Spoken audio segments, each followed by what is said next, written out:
Ronnie Chatah, who runs a podcast called The Beirut Banyan and whose father, a former finance minister in Lebanon, was killed in a car bomb attack in 2013.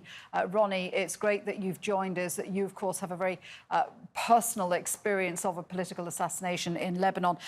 What do you make of the tribunal verdict today in the case of Rafik Hariri? Justice is important. Accountability is important. You see protesters on the street today, in the last months, demanding some form of accountability and justice. These are things that have been robbed from modern Lebanon.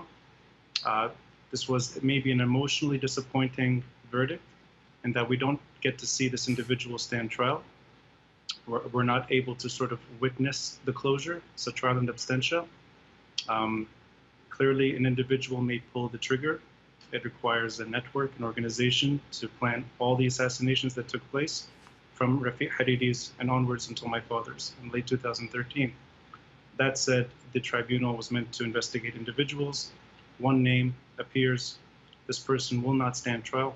We don't see him go to jail. I think that's emotionally frustrating.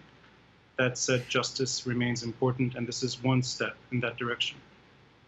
Can I ask you about the tribunal's verdict that there was no direct evidence linking either the Hezbollah leadership nor the Syrian government to this assassination? Do you agree with that assessment? And do you think that that will be widely accepted in Lebanon? I don't know if it's my place to agree or disagree with I think it's 2,600 pages that's available. And I believe there's a summary as well that's roughly 150 pages. What I'll say, though, is that it is good to see one person accused for a crime of this magnitude. And we've had so many assassinations take place in Lebanon where the criminals get off, they disappear, and no one is held to account.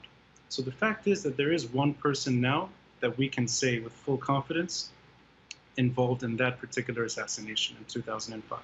So that is a healthy step in the right direction. That said, though, and what I think your question is asking is, it doesn't feel satisfying. And I think it doesn't feel satisfying for reasons that have to do with the way Lebanon continues to handle all forms of crime. And we've seen repeated assassinations, and we saw blasts that took place 2 weeks ago that shook the nation to its core. And we're yet to see culprits. We're yet to see people sort of go to jail and pay the price. So that's something that's been robbed from Lebanon. If anything, at least now we have a name and we can say, yes, there is a name, there's an individual that stands accused and is guilty.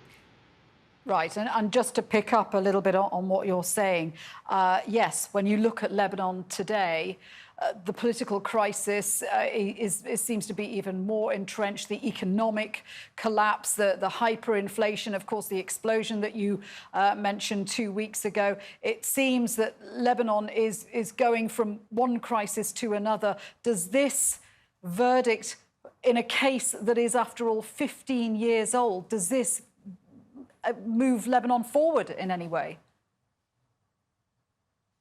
From my perspective, my immediate reaction is that the verdict has very little impact, at least when it comes to the tools that are necessary to turn Lebanon from its civil war years into something that works.